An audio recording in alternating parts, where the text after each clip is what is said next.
Hey everybody, here we have a replay from Brosef in his E50M yet again.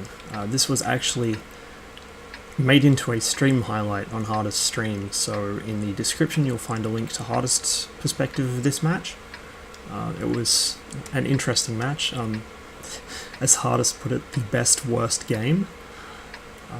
Things went pretty wrong at the start, but the platoon was able to pull out a pretty impressive carry at the end of the game. I know I just totally gave it away there, but oh well. You'll get to see it in motion.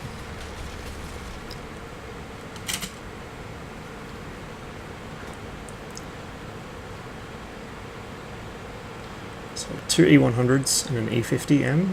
It's pretty decent platoon structure. The E50M gets to play mop-up and do all the things that require mobility, while the E100s do E100 things, namely blocking paths and tanking shots. Brosef stops for a moment to see if he can get shots on anything crossing. Nothing immediately gets lit, and so he simply moves on. He does wait a moment just to see if he can get anything, but it looks like his allies are going to block most of his shots, so he doesn't hang around for any longer than he has to. And worth noting that IS-8 right next to him, the IS-8 who will later insult the tier 10s on his team, has the D25T, a tier 7 gun on a tier 9 heavy tank. A tier 9 heavy tank through which you have to unlock the BL9 to get it. Just remember that when he starts shitting up chat. Anyway, Brosef does the usual medium thing, which is to push down the southwest corner and try and get shots on the enemy tanks down here. IS-7 is the only obvious target at the moment. Brosef's shot flies a bit wide, while the IS-7 puts one straight through him. He actually gets really unlucky here and bounces a second shot off the lower plate of the IS-7. This is why I think IS-7s are the most annoying tank to deal with armor-wise, certainly more than the E100 or Mouse by a huge margin. Obviously he's not going to do too well in that engagement, so he decides to switch targets and looks for hits on the Roomba and its little AMX friend. As you can see, Brosef's actually side-scraping off of this little mound in front of him, and at least until the E5 shoves him aside.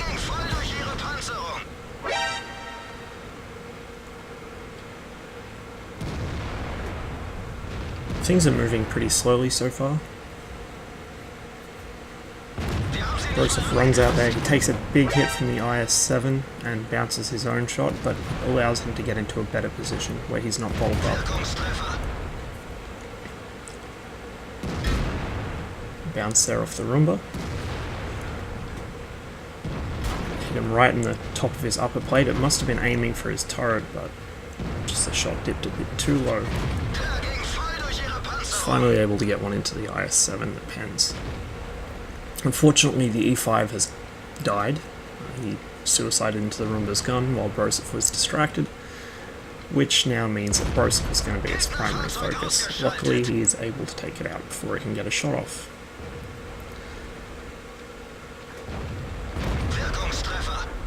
Surprising pen there on the IS-7 through the roof of the turret, it looked like. He must have had just enough angle being on that downslope for Brosef's shot to go through. It's a tracking shot into the M103, just not quite enough of its actual side showing.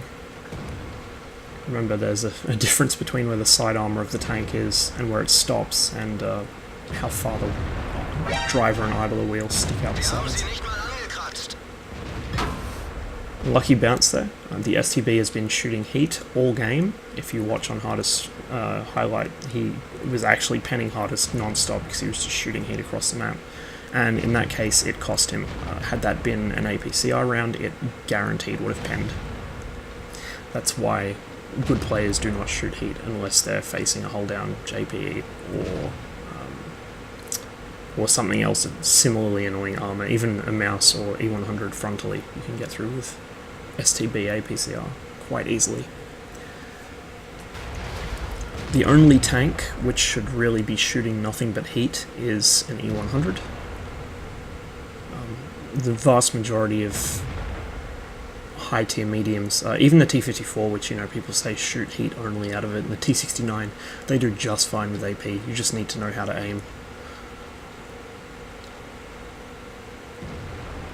The E100 doesn't really have that option, of course, because its AP only has 235 pen, and it's a big, slow, vulnerable, heavy tank. It can't flank things.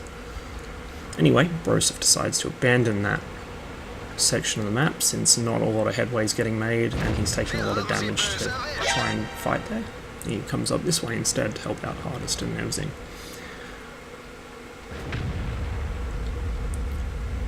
And there goes the stock IS-8 blocking shots to ineffectually ram the pattern.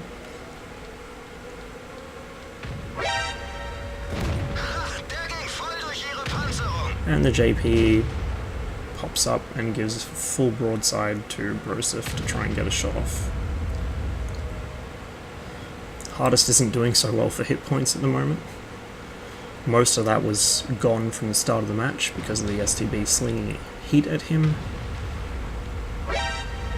Nev's doing a little better on the bridge, but the enemy Waffenträger is now coming in behind them. Brosef comes over to help Nev out,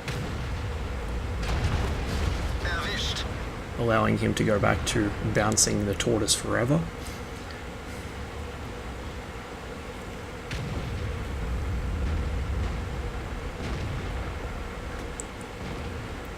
And Brosef loads up an HE shell for the Waffle's squishy turret. Unfortunately, he snapshots and hits the dirt. Doesn't matter anyway, because Hardest is able to finish off the Waffle himself. And then Brosef gets to start putting shots into the STB-1.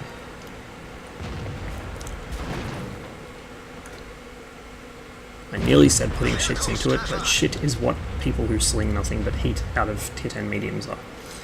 Like, honestly, it's not even complaining, oh, it's unfair to shoot gold ammo, because it's not, it's just stupid, you're hobbling yourself. Heat doesn't normalize, it also severely loses penetration through spaced armor and tracks, and when you have 268mm of penetration on your APCR rounds, there's no reason to shoot heat at an E100 frontally, much less at the side of an E50. I think that looking at the STB stats, he's one of these players that thinks if you shoot all gold, you'll be good suddenly, which is bullshit. Most good players don't actually shoot that much gold because they don't need to. Let you in a trade secret there.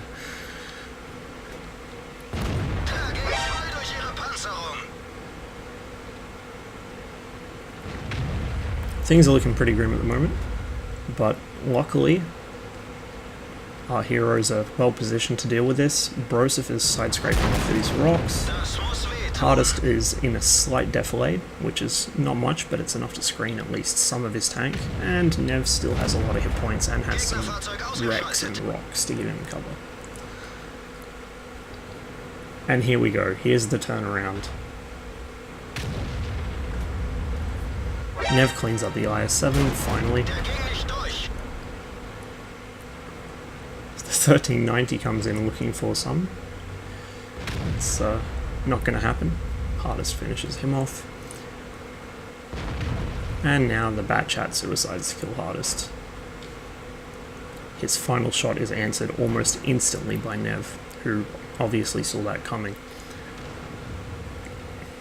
So what looked like a sure loss just a couple minutes ago is now a pretty much certain win.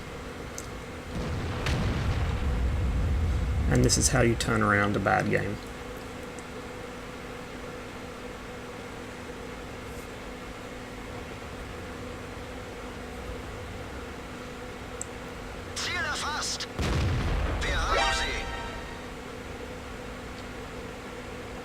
All that's left now is to find the enemy 261 and clean it up. So I'm just going to hit the time acceleration. Notice Brosef loads an HE shell for this.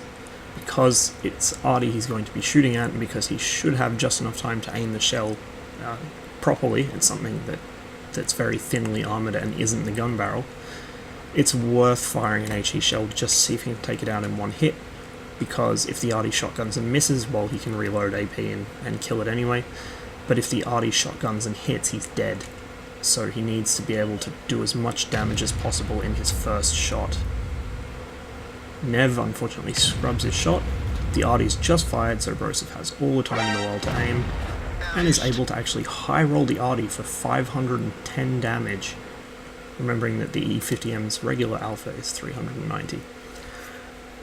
So, how's that for a match? It's 5k damage on Brosef's part. I can't remember how much Hardest and Nev got, but you'll probably see in the stream highlight anyway. It was an absolute monster of a game towards the end there. Very good defense of the bridge area, and a good example of why it's a good idea to stick together as a platoon. Although Brosef separated out from the other two at the start, he came back in their hour of need, and 3 players that are actually talking to each other and working together in a single area like that can be an enormously powerful thing. Anyway, thank you very much for watching. I hope you enjoyed the video. As ever, there will be plenty more, and I'll see you on the next one.